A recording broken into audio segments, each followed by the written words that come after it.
today's video. So I've seen this trend going around on YouTube where people add too much ingredients to slime, and I thought it looked like so much fun and I definitely wanted to try it out. So today I'm going to be taking certain ingredients and adding way more than I should to slime, and we're going to see what the results are. So the first thing I decided to use was shaving foam, and I had no idea how this slime was going to turn out. So I started off just making a normal slime base. So I've just got some glue and I just made mine blue.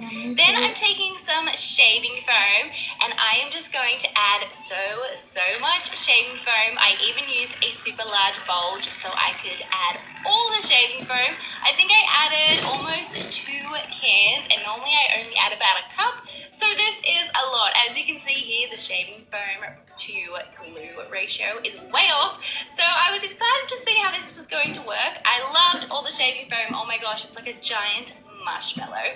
So I just mixed it in, and this was so hard because I filled it all the way. And then I added my activator. Now at first I was like, this is not going to activate. This ratio is all wrong. It's not going to work. At this point I was starting to lose hope. It did not look like it was going to come together and make a slime that just wasn't mixing. So what I decided to do was empty the entire contents of the bowl out onto the table, and this way I could really make sure that the activator was mixing in.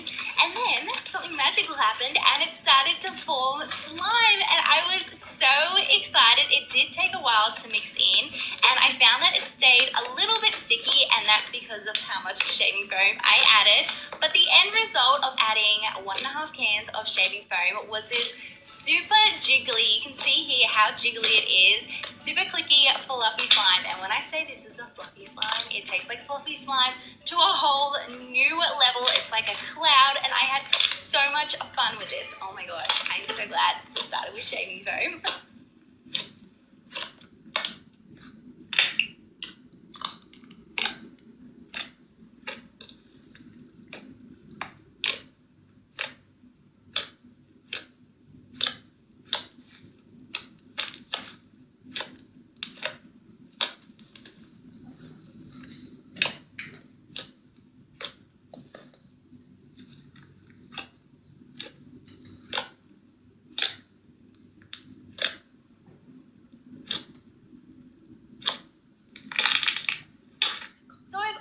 Curious to know what would happen if I added way too many beads or charms to slime. So I thought today was the perfect day to find that out. So here I just have a container filled with beads and then some clear slime that I made, and I am obsessed with my clear slime recipe. I feel like I've perfected it. So if you guys would like to see how to make the best clear slime, let me know in the comments below and I'll definitely do that. So I started off with adding a few beads. I guess you would call this like a normal amount of beads. And then I just mixed this in, and oh my gosh, I love mixing charms into clear slime so much because you can see all the charms so clearly, and I just love the way it looks. Look at all the pops of color.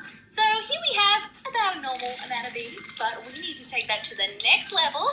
So I just added another few beads, and then I'm mixing this in, and so far so good. It feels fine. And then I just continued adding beads and mixing them in.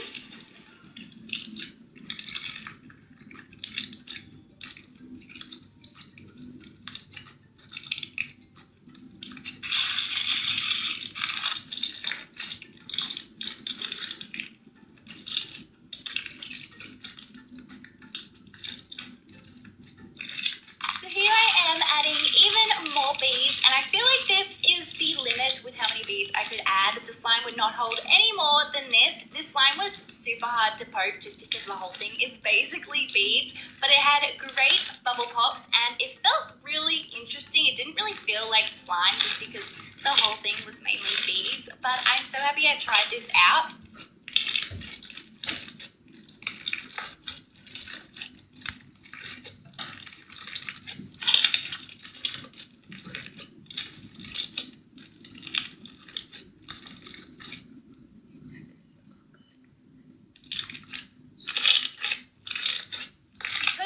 Added so many beads to this slime, it of course expanded, so I had to move the slime from this little container that it was originally in into this big container, so it like doubled the size of my slime, which I thought was awesome. Now we have the ingredient that I was most excited to use. I have been wanting to see what would happen if I added way too much glitter to slime, and now I finally had a reason to. So the first thing we're going to need is, of course, a lot of glitter, and lucky I love glitter, and I had way too much on hand. So here I just have some clear slime, and first I wanted to make it look really pretty. I didn't want to just dump the glitter on, so I made it look super pretty. How cool does this look? It kind of reminds me of a beach ball. As pretty as this looked, I wanted to see what would happen once I started mixing it in, and as you can see, you get this super awesome effect in the clear slime from where you press the glitter in, and this part was really satisfying, and I had a lot of fun with this.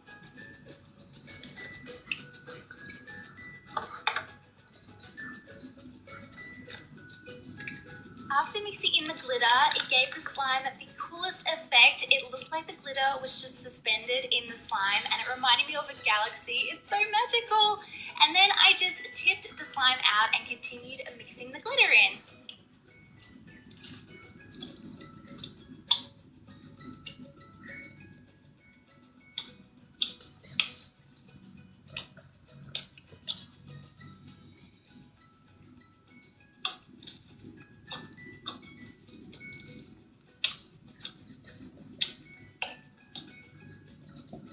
To me, that was about a normal amount of glitter, and we needed to add too much, so I just grabbed a bunch of glitters and started adding them to the slime. And what I found when I started to mix this in is that it made the slime feel really dry, kind of like sand. It was not a nice texture at all, and it took a bit of working in to get all this glitter mixed in, and I feel like it kind of ruined my pretty glitterful slime. I went too far with the glitter. I can't believe I just said that. You guys know how much I love glitter. But in this case, I added too much glitter, and it made it really textured, as you can see here. It looks kind of grainy. Yeah, that wasn't fun at all. But I was excited to see